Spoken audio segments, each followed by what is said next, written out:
Entonces, la semana anterior hemos dado una explicación acerca de cómo se relaciona precisamente el no juzgar a los demás, el no juzgar a nuestros hermanos, para que nosotros no seamos juzgados. Entonces, hemos estado platicando de esto y he hecho un comentario, hermanos, que tiene que ver con que a veces nosotros este mandamiento lo, lo evocamos solamente en la primera parte, ¿no? No me juzgues. Pero en realidad el Señor ha hablado de estas cosas en el sentido de amarnos a nosotros mismos y se puede aplicar también al amor al prójimo, pero particularmente el Señor dice que no juzguemos a los demás, no juzguemos a los otros, para que nosotros no seamos juzgados. Entonces, el mandamiento tiene un doble propósito, que no nos extendamos hacia el juicio para con nuestros hermanos, pero lo que yo traté de hacer la semana anterior es precisamente establecer que al hacer nosotros esas cosas, estamos evocando un mal sobre nosotros mismos. De tal manera que si nos cuidamos de no juzgar a nuestros hermanos, en realidad, además del bien que les hacemos a ellos, por supuesto, en el fondo, el bien, el mayor bien me parece a mí, nos lo hacemos a nosotros mismos, porque hemos tratado de explicar que la retribución, cuando nosotros transgredimos este pecado, no la da un hombre, no se trata de una ley de retribución aquí en la tierra o lo que algunos dicen karma, ¿no? No se trata de que si yo juzgo, alguien me va a juzgar a mí, algún hermano, algún hombre. En realidad, lo que la palabra nos dice es que es Dios, o nos da a entender la palabra que es Dios mismo quien nos aplicaría a nosotros juicio. Entonces, hoy quiero ampliarme un poco, hermanos, acerca de lo que es este mandamiento de que no juzguemos para no ser juzgados. Y lo hago por dos razones, en virtud de los que no estuvieron, pero también porque es un aspecto bien importante de la vida en Cristo, el no juzgar para no ser juzgados, hermanos. Y me parece que no es tan sencillo como para abarcarlo en una sola sesión. Entonces, vamos a estar platicando de esto. Eh, Quiero empezar este tiempo puntualizando algo que ya hemos venido platicando, hermanos, y es que dentro del reino de Dios se nos manda que nosotros cumplamos la ley de amor de nuestro Señor, bajo premisas diferentes, ya lo hemos dicho, esto no es para ganar la salvación, pero definitivamente no podemos desligar la obediencia a los mandamientos de Dios de su salvación, de lo que Él ha hecho en nosotros. Entonces, el Señor Jesucristo ha dicho que la ley suya, que la ley de Dios, pues, se resumía en dos mandamientos, básicamente, en amar a Dios sobre todas las cosas y al prójimo, a nuestro prójimo, como a nosotros mismos. Entonces, si nosotros ponemos atención a esos dos mandamientos, hermanos, en realidad se nos mencionan tres amores, voy a decirlo de esa forma. Es amar a Dios sobre todas las cosas, es decir, amarle con todo el corazón, con toda la mente, con todas nuestras fuerzas, con toda el alma también, y amar al prójimo. Pero cuando se entra a la cuestión de cómo amar al prójimo, hermanos, se nos menciona allí una tercera clase de amor, que es el amor a nosotros mismos. Es decir, como explicación o referencia acerca de cómo amar al prójimo, simplemente se nos dice, ámalo como a ti mismo. Y cuando nosotros ponemos atención al mandamiento, notamos que en realidad no hay una explicación acerca de cómo amarnos a nosotros mismos. Ahora, la razón de esto, hermanos, es que todos nosotros entendemos dicha referencia. Todos nosotros entendemos cuando se dice ama a tu prójimo como a ti mismo, no hay necesidad de explicación acerca de lo que es el amor a uno mismo, porque todos, hermanos, por default, ya nos amamos. Entonces, el Señor ni siquiera se esfuerza, vamos a decirlo así, en explicar lo que es el amor a nosotros mismos. Cuando se habla de amar a Dios, sí se nos dice, mira, ámalo con toda tu mente, con todas tus fuerzas, con todo tu corazón, ámalo con toda tu alma, ámalo pues con todo tu ser. Ama a tu prójimo y ¿cómo lo voy a amar?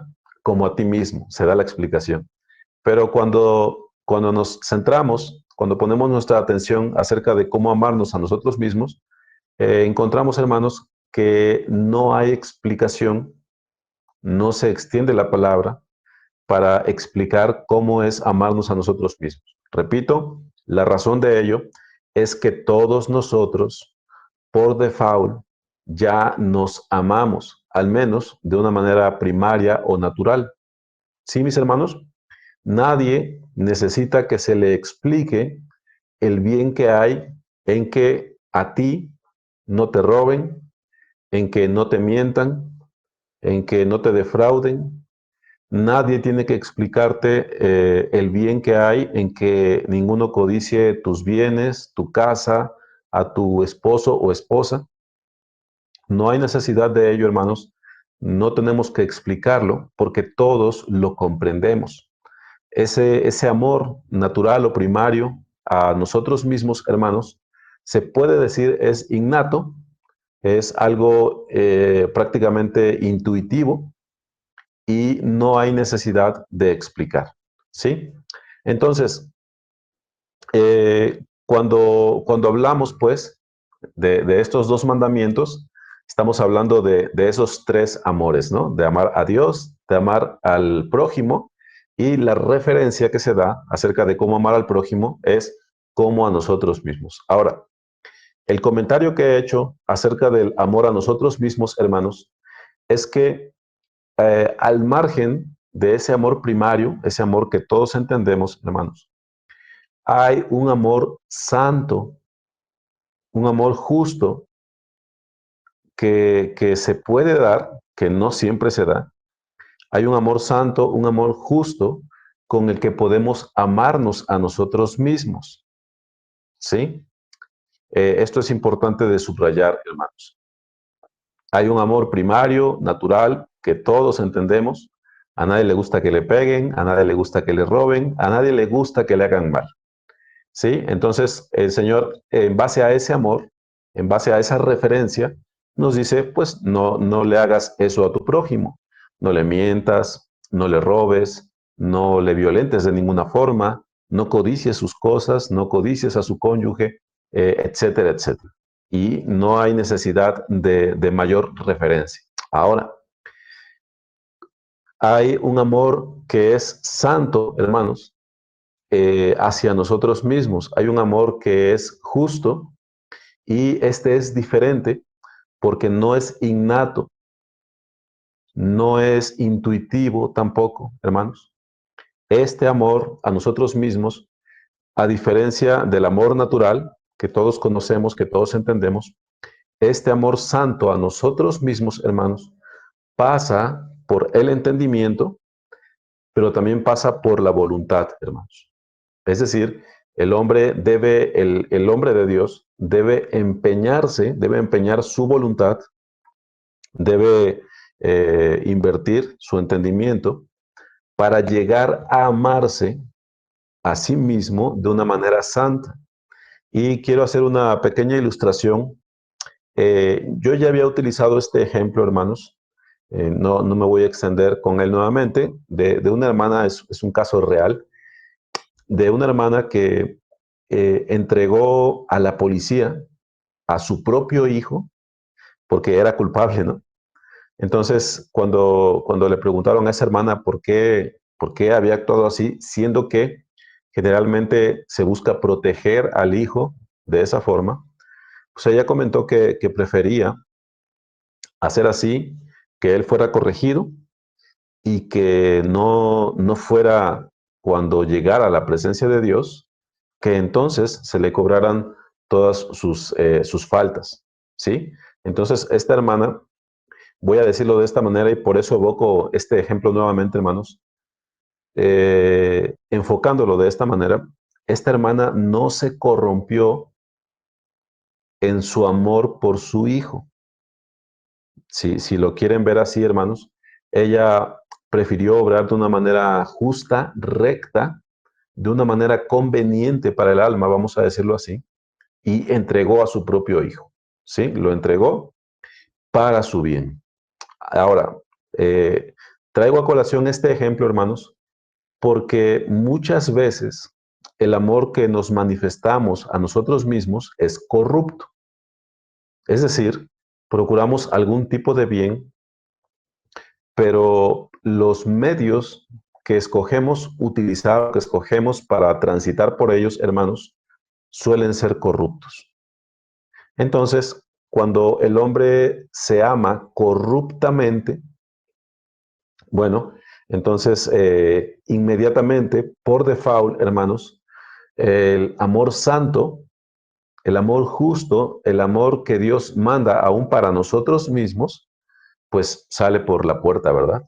Porque no podemos hacerlo de ambas maneras, no podemos manejar un amor corrupto hacia nosotros al mismo tiempo que pretender amarnos justa o santamente, ¿sí? Entonces, el amor santo a nosotros mismos, hermanos, incorpora la procuración del bien propio, por medio de cosas como la verdad, la justicia, la sabiduría, la santidad y toda buena virtud. Amarme santamente, amarme justamente, hermanos, tiene que ver con incorporar a mi vida, a la procuración del bien, cosas como la verdad, la justicia, la sabiduría, la santidad y toda buena virtud. Esto significa, hermanos, que me amaré según Dios manda que lo haga, renunciando a aquellas formas que violentan sus dichos o su voluntad. ¿Sí, mis hermanos? Ahora, para extendernos hacia un amor santo, hacia nosotros mismos, hermanos, es necesario que nos presida, que esté en nosotros, pues, la fe. Es necesario que haya la convicción de la vida venidera. Es necesario que haya la convicción de que Dios es retribuidor de los que le aman. Si no hay estas cosas, hermanos, entonces nuestra alma naturalmente va a concluir, comamos y bebamos porque mañana moriremos. Entonces, para amarnos correctamente, rectamente, santamente, hermanos, necesariamente es indispensable que haya fe en nosotros, que haya temor en nosotros, que haya esperanza de vida eterna en nosotros. Ahora, la palabra del Señor, hermanos, está llena de sabiduría o de exhortaciones acerca de cómo nosotros debemos amarnos a nosotros mismos, ¿sí? Algunos ejemplos muy sencillos, hermanos. Esta parte del tema es en realidad algo que debe ser muy familiar para usted.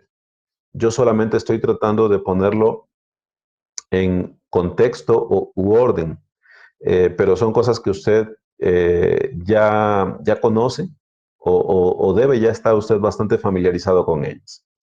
El Salmo 1 dice, por ejemplo, bienaventurado el varón que no anduvo en consejo de malos. Esto es una forma de amarte a ti mismo, mi hermano. Ni estuvo en camino de pecadores, ni en silla de escarnecedores se ha sentado, sino que en la ley de Jehová está su delicia, y en su ley medita de día y de noche. El resultado de estas cosas es que este hombre será como árbol plantado junto a corrientes de aguas, que da su fruto en su tiempo y su hoja no cae, y todo lo que hace, dice la palabra, prosperará. Entonces, hermano, eh, de esta manera has de amarte a ti mismo. El Salmo 34 dice, venid hijos, oídme, estoy leyendo a partir del versículo 11, el temor de Jehová os enseñaré. Miren la pregunta que hace, ¿Quién es el hombre que desea vida, que desea muchos días para ver el bien? Guarda tu lengua del mal y tus labios de hablar engaño.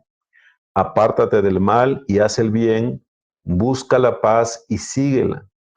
Los ojos de Jehová están sobre los justos y atentos sus oídos al clamor de ellos.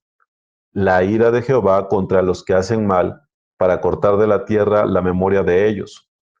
Claman los justos y Jehová oye y los libra de todas sus angustias. Cercano está Jehová a los quebrantados de corazón y salva a los contritos de espíritu. Muchas son las aflicciones del justo, pero de todas ellas, dice, le librará Jehová. Entonces, mi hermano, ¿quieres amarte a ti mismo? Bueno, teme al Señor y guarda sus mandamientos.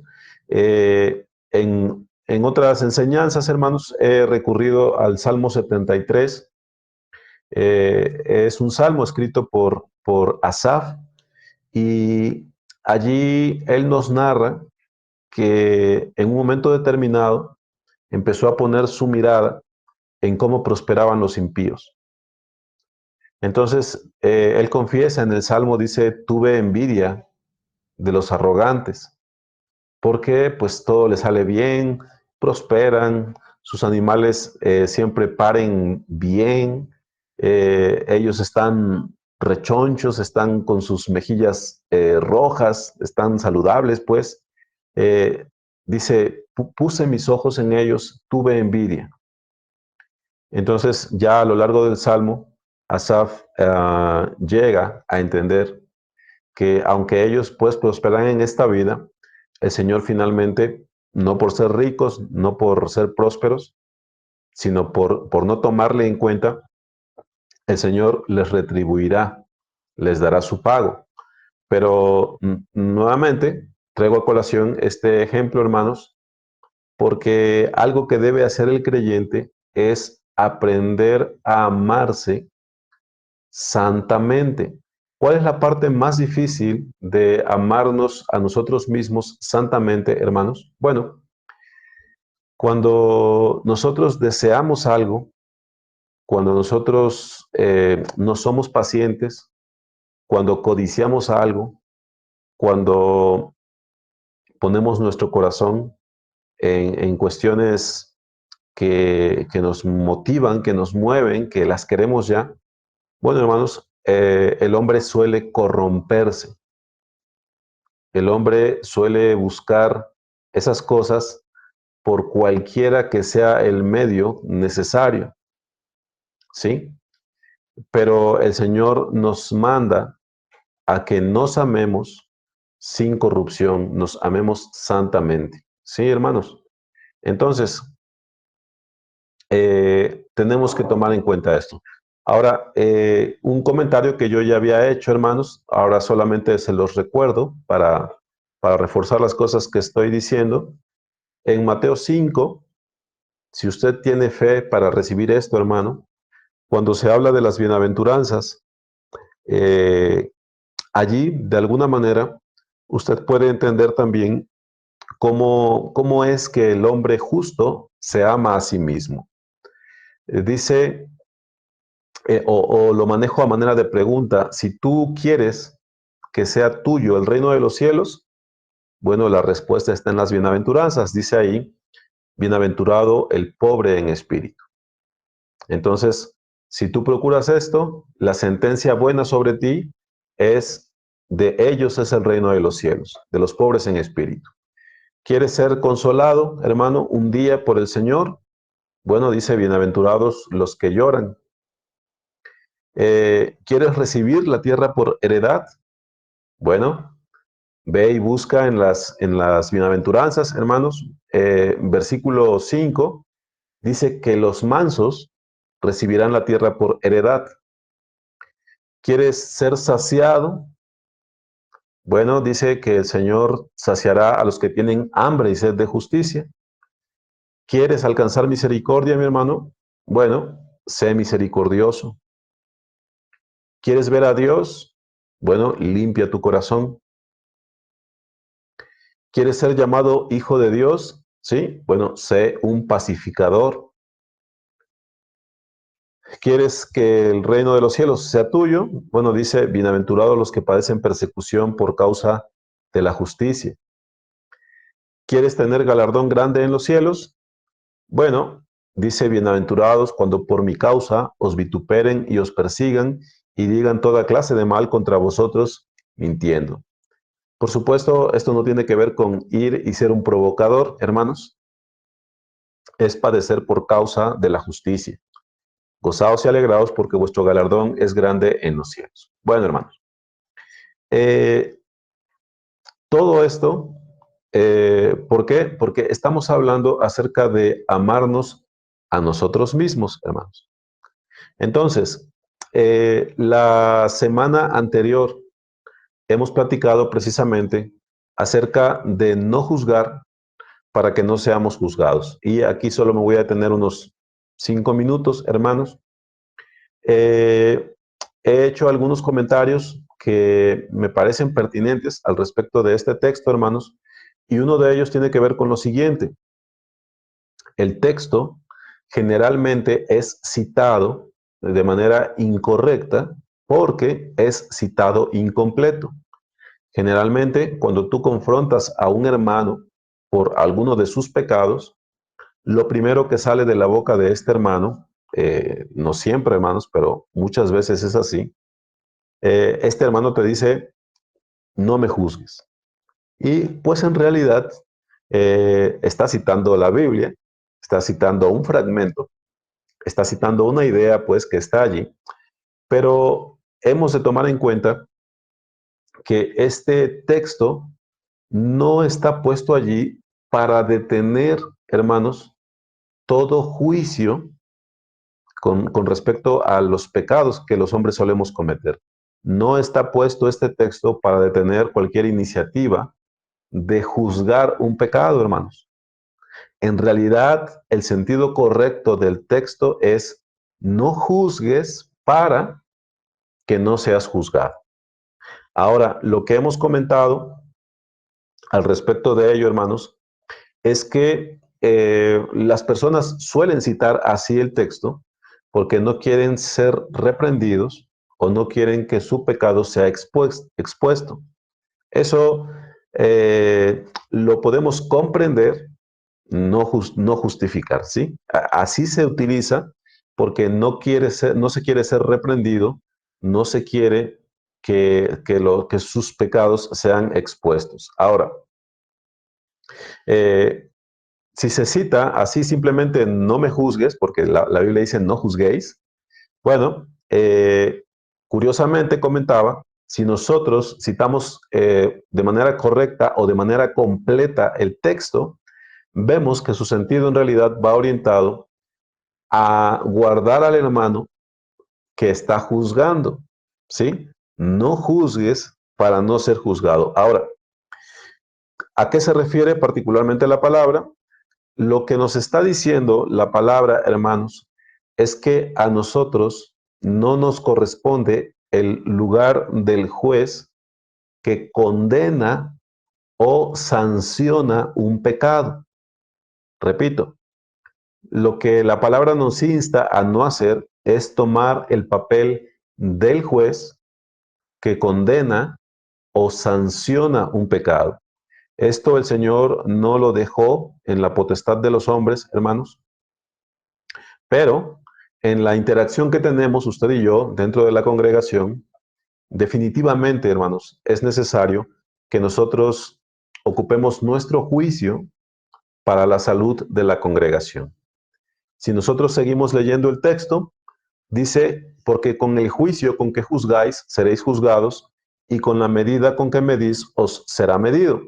Aquí permítame hacer una afirmación de gratis, hermano, porque aún no he demostrado nada, pero me animo a decir que esta idea tiene que ver precisamente con ese papel del juez que sanciona o que define lo que va a pasar con un pecador, ¿no? O con alguien que falló.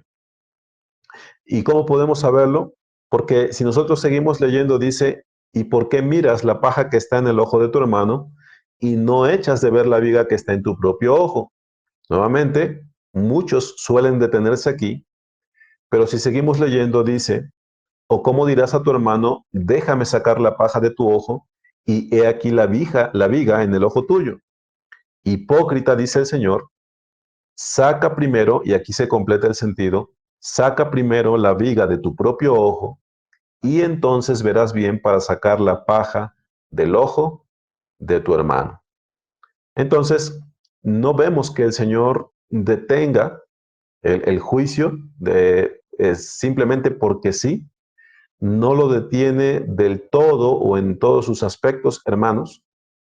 Lo que nos llama, o a lo que nos llama, es a que tengamos el espíritu correcto y la posición o la condición correcta para ayudar al hermano.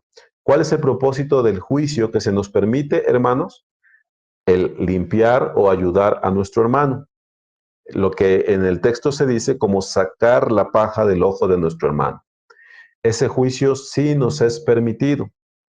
Yo tengo delante a mi hermano, veo que está en esta o en aquella falta y me es lícito delante de Dios, hermanos, señalarle eso. Ahora, para que yo pueda limpiar su ojo, para que yo pueda quitar la paja de su ojo, es necesario que yo vea bien. Es necesario que yo no pueda ser señalado acerca de ese mismo pecado o algún otro pecado, en el sentido, hermanos, de no estar incapacitado, pues, para ir y hacer un juicio y ayudar a mi hermano. Lo que dice la palabra no es hipócrita, vete y no hagas nada. No es eso. Dice, saca primero la viga de tu propio ojo y entonces verás bien para sacar la paja del ojo de tu hermano. Y ahí se completa el sentido del texto. ¿Sí, mis hermanos? Entonces, eh, subrayo esto, hermanos. Lo que el texto define es cuál es la condición correcta en la que yo debo acercarme a mi hermano, es decir, limpio, con, con mis ojos limpios, vamos a decirlo así, y con el espíritu correcto. El espíritu correcto para hacerlo, hermanos, es que yo vengo no a condenarle, sino que vengo con la intención de que él sea limpio. Cuando yo hago esto, hermano, tengo, tengo autorización, estoy lícitamente acercándome a mi hermano con la anuencia del Señor para poder ayudarle, ¿sí? Entonces, rápidamente, textos que evidentemente nos enseñan que nos es necesario aplicar un juicio, hermanos. La primera carta a los Corintios 5, del 1 al 5. De cierto se oye que hay entre vosotros fornicación, y tal fornicación cual ni aun se nombra entre los gentiles, tanto que alguno tiene la mujer de su padre. Y vosotros, dice Pablo, estáis envanecidos. ¿No debieras más bien haberos lamentado para que fuese quitado de en medio de vosotros el que cometió tal acción? Lo que pasaba aquí es que alguno había tomado a la mujer de su madre, de su padre. Los comentaristas tienden a decir, a opinar que probablemente era su madrastra. El hecho es que dentro de la congregación había un hijo que tenía a la que había sido mujer de su padre como su propia mujer. Entonces Pablo les reprende, dicen cómo esto no lo pueden permitir, y dice él en el versículo 3, estoy en 1 Corintios 5, ciertamente yo, como ausente en cuerpo, pero presente en espíritu, ya como presente he juzgado al que tal cosa ha hecho. Entonces Pablo juzgaba, y lo que hace aquí es promover que el cuerpo de Cristo sea sano. Y en esta ocasión, él manda que éste sea echado fuera de la comunión de la iglesia. ¿Sí?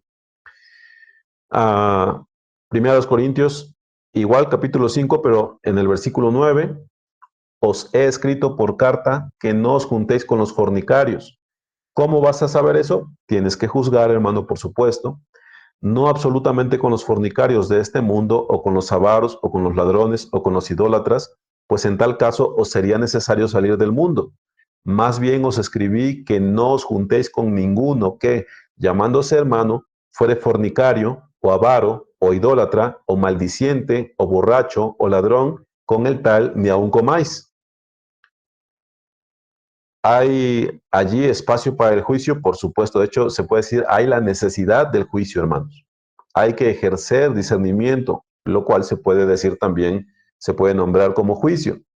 Ahora, nuevamente, no es un juicio que sanciona o condena, porque eso corresponde solamente al Señor, hermanos, pero sí es un juicio que discierne, y dependiendo de la situación, hermanos, entonces nosotros como creyentes en Cristo procedemos, ¿sí? No podemos desligarnos de esto. Es como creyentes en Cristo, nosotros procedemos. ¿Para qué? Para limpieza del cuerpo, para restauración del hermano, si es posible, si es que él es penitente, si es que él quiere arrepentirse, pues. Pero, por supuesto, es necesario que nosotros ejerzamos un juicio, ¿sí? Bueno, Gálatas 6:1. Hermanos, si alguno fuere sorprendido en alguna falta, y este es el espíritu correcto, vosotros que sois espirituales, restauradle con espíritu de mansedumbre, considerándote a ti mismo, no sea que tú también seas tentado. Bueno, hermanos, cuando el creyente se limpia, cuando el creyente comparte el sentir de Dios, porque nuestro Señor Jesucristo no vino para condenarnos, hermanos, sino para que fuésemos salvos por Él. Cuando el creyente se limpia y cuando el creyente comparte el sentir de Dios, entonces, hermanos, el juicio queda liberado, vamos a decirlo así. La capacidad de juzgar queda liberada cuando el creyente limpio se acerca a su hermano compartiendo el sentir de Dios. ¿Cuál es el sentir del Señor? Bueno, Él no vino para condenarnos, hermanos. Él vino para salvarnos, para que el mundo fuese salvo por Él. Y ese ministerio, hermanos, Él lo deja a la iglesia. Entonces, no para que sean salvos por la iglesia, sino que sean salvos por el Señor. Así pues, la capacidad de juzgar queda liberada cuando el creyente está limpio y cuando el creyente comparte el sentir del Señor. Entonces puedes acercarte a tu hermano y sacar la paja, la astilla de su ojo. ¿Sí, mi hermano? En un texto que no habíamos tocado, en Juan 8 del 1 al 11, usted tiene el caso, muy famoso caso, de la mujer adúltera. Bueno, así se conocen. Dice que el Señor fue al Monte de los Olivos, Juan 8 del 1 al 11. Dice, y por la mañana volvió al templo y todo el pueblo vino a él y sentado él les enseñaba. Entonces dice, los escribas y los fariseos le trajeron una mujer sorprendida en adulterio, y poniéndola en medio le dijeron, Maestro, esta mujer ha sido sorprendida en el acto mismo de adulterio. Y en la ley nos mandó Moisés apedrear a tales mujeres. Tú pues, ¿qué dices? Mas esto decían tentándole para poder acusarle, por si acaso él contravenía la ley. Bueno, Jesús, inclinado hacia el suelo, dice que escribía en tierra con el dedo. No sabemos qué escribía. Algunos se aventuran a decir que era la ley. No tenemos en sí forma de adquirir certeza. Dice que escribía. Dice, y como insistieran en preguntarle, se enderezó y les dijo, el que de vosotros esté sin pecado, sea el primero en arrojar la piedra contra ella. Y dice que se inclinó de nuevo hacia el suelo y siguió escribiendo en tierra. Y ellos, dice, al oír esto, acusados por su conciencia, salían uno a uno, comenzando desde los más viejos hasta los postreros. Y quedó solo Jesús y la mujer que estaba en medio. Enderezándose Jesús y no viendo a nadie, sino a la mujer, le dijo, mujer, ¿dónde están los que te acusaron? ¿Ninguno te condenó? Ella dijo, ninguno, Señor.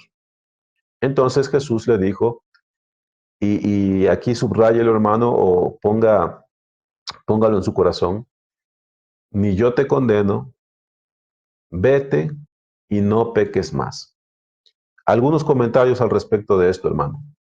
Primero, este es, por supuesto, el ejemplo que los creyentes tenemos para lidiar con el pecado, ¿sí? Ahora, un comentario que es necesario, hermanos, es que esto no se trata, la iglesia de Dios no se trata de un club del pecado, donde simplemente todos volteamos hacia otro lado para no meternos en la vida privada del hermano, para no tener que confrontarlo, para pasarlo por alto o para ignorarlo. No, no se trata de una membresía o club del pecado, no es esa la enseñanza, y esto se puede decir a pesar de que el Señor le dice a la mujer, ni yo te condeno.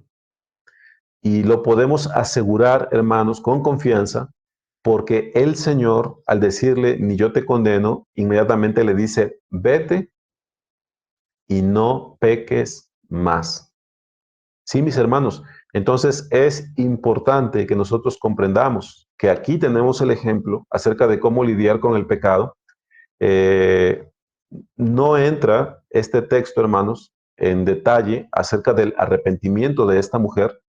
Aquí solamente se manifiesta la misericordia que le extendió el Señor, pero se puede decir que hay aquí intrínseca una advertencia. Yo no te condeno, pero, y te puede decir, ya no te retiene nadie, no vas a morir el día de hoy, vete y no peques más. En esas palabras, hermanos, se encuentra la vida y la muerte. ¿Por qué? Porque no sabemos quién era esta mujer, no sabemos qué pasó después, pero si esta mujer siguió pecando, si no temió a Dios por esta su misericordia, hermanos, bueno, obviamente no podemos tener ninguna palabra de esperanza, ¿no? Acerca de su caso. Entonces el Señor le dice, ni yo te condeno, vete y no peques más. Ahí está el espíritu, hermanos, no solamente en la expresión ni yo te condeno, sino en ni yo te condeno, vete y no peques más. Ese es el espíritu del creyente cuando se acerca con su hermano. Yo no te condeno, hermano, pero vete y no peques más, no lo hagas más. Sí, mis hermanos, porque no envió Dios a su Hijo al mundo para condenar al mundo, sino para que el mundo sea salvo por él. Entonces, hermanos, ah, perdón, Mateo 18:22 dice, entonces se le acercó Pedro y le dijo, Señor, ¿cuántas veces perdonaré a mi hermano que peque contra mí? Y usted sabe la respuesta, hermano, hasta 7, pregunta Pedro. Jesús le dijo, no te digo hasta 7, sino aún hasta 70 veces 7. Miren, hermanos, este texto ya apunta más bien hacia el perdón, lo cual implica que el agraviado, o los agraviados somos nosotros, no es siempre el caso de juzgar o no juzgar, porque incluso nosotros podemos juzgar una cuestión donde no hemos sido nosotros los afectados, ¿sí? Pero la misericordia del Señor implica esto. Señor, ¿cuántas veces perdonaré a mi hermano que peque contra mí? ¿Hasta 7? Jesús le dijo, no te digo hasta 7, sino aún hasta 70 veces 7. Hay un texto paralelo que no tengo en este momento, donde dice que si tu hermano viene a ti arrepentido, cada vez que él viene arrepentido, tú has de perdonarle. Ahora, hermanos, bueno, hermanos, nos hizo el favor nuestro hermano Daniel de darnos el texto paralelo acerca de cuando nuestro hermano o nosotros eh, vamos y nos presentamos delante de nuestro hermano arrepentido, en arrepentimiento. La palabra, hermanos, nos manda recibirle una y otra vez. Ahora, yo sé, hermanos, que algunos de nosotros podemos estar inquietos al respecto de una persona que quiera o pretenda abusar de la gracia o de esa provisión de la gracia. Yo creo, hermanos, que a nosotros no nos corresponde el atribularnos, el contrariarnos tanto por esto, porque al fin y al cabo, el que está jugando con lo eterno, pues no somos nosotros.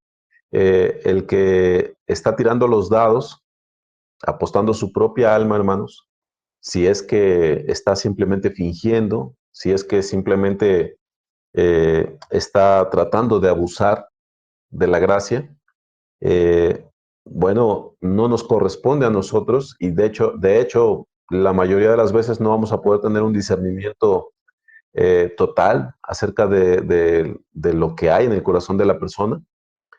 Pero finalmente, hermanos, no somos nosotros los que estamos tomando riesgo, no somos nosotros los que estamos apostando nuestra alma, nuestra eternidad en una cuestión así. Entonces, no debemos tomarlo como una afrenta hacia nuestra propia persona, pues en realidad cada uno dará cuenta a Dios de sí mismo. Ahora, quiero concluir con el comentario de un último texto, hermanos, y es Lucas 9, del 51 al 56. También es un texto bastante conocido, pero creo que nos va a ayudar mucho, hermanos, para afianzar todo lo que venimos platicando.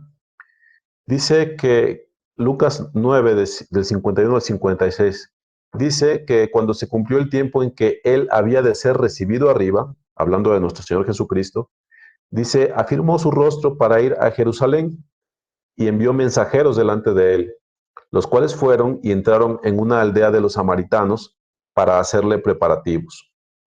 Mas no le recibieron, dice, porque su aspecto era como de ir a Jerusalén. Viendo esto, sus discípulos, Jacobo y Juan, dijeron, Señor, ¿quieres que mandemos que descienda fuego del cielo, como hizo Elías, y los consuma? Entonces, volviéndose él, los reprendió, diciendo, vosotros no sabéis de qué espíritu sois, porque el Hijo del Hombre no ha venido para perder las almas de los hombres, sino para salvarlas. Y se fueron a otra aldea. Bueno, muchas veces, hermanos, resulta que los creyentes pretendemos ser más celosos de Dios que Él mismo, ¿no? Aquí llegaron a una aldea que era de samaritanos. Ya sabemos que samaritanos y judíos no se llevan, no se juntan, no reciben al Señor. Y Jacobo y Juan, en una especie de piedad malentendida, le dicen al Señor, ¿quieres que mandemos que descienda fuego del cielo como hizo Elías y los consuma? Porque te han afrentado. Y el Señor no dice que les comentó, no dice que les aconsejó, dice que les reprendió diciendo, vosotros no sabéis de qué espíritu sois. Mi hermano, considera esto. Yo sé que muchas veces lidiamos y así como las personas lidian con nosotros y podemos ser chocantes, también nosotros lidiamos con hermanos que pueden ser una carga para nosotros porque son conflictivos, porque somos conflictivos, porque ya me defraudó, porque ya defraudé. Hay una interacción entre nosotros, hermanos, y de repente, no es raro, hermanos, que encontremos dentro de las congregaciones del Señor un espíritu de regocijo en la condenación que se le viene a la tal persona. De repente nos encontramos sentenciando a la persona, desechándola del todo, prácticamente, no digo que regocijándonos, no quiero atreverme a tanto, hermanos, pero consolándonos con la idea de que ya le tocará lo suyo, de que ya se le dará la retribución de vida, Eh, en nuestro sentir, hermanos, no hay dolor por lo que este hombre está sembrando, no hay ningún dolor por lo que segará si él sigue así. Y en ese sentido, se nos dice, no sabes de qué espíritu eres. Nosotros, hermanos, no pertenecemos al ministerio de la condenación, hermanos. Nosotros, como congregación del Señor, como hijos de Dios, pertenecemos al ministerio de la reconciliación. Y esa reconciliación, hermanos, viene desde que el hombre llega del mundo al Señor, pero también, hermanos, ese ministerio de la reconciliación, ese ministerio de paz, pues, se encuentra dentro de la congregación. Entonces, la pregunta aquí es, ¿sabes de qué espíritu eres? Porque tú mismo, hermano, fuiste llamado en paciencia, fuiste llamado, se tuvo misericordia de ti. Y yo lo he contado a veces como algo casi sin importancia, ¿no? Pero yo, bueno, vine al Señor de una forma determinada, hermanos. Estuve leyendo la palabra por algún tiempo, pero recuerdo pues que cuando yo tenía, que habrán sido unos 12 años quizás, hermano, quizás 10 años, bueno, había una vecina, la hermana María Luisa, que prestaba su casa y hacía reuniones para niños, y yo iba y por las azucaritas, unas cajitas que nos regalaban, pues yo iba y escuchaba, ¿no? No se me quedó absolutamente nada, hermanos, no recuerdo absolutamente nada. Yo iba en sí por las azucaritas nada más, pero escuché la palabra.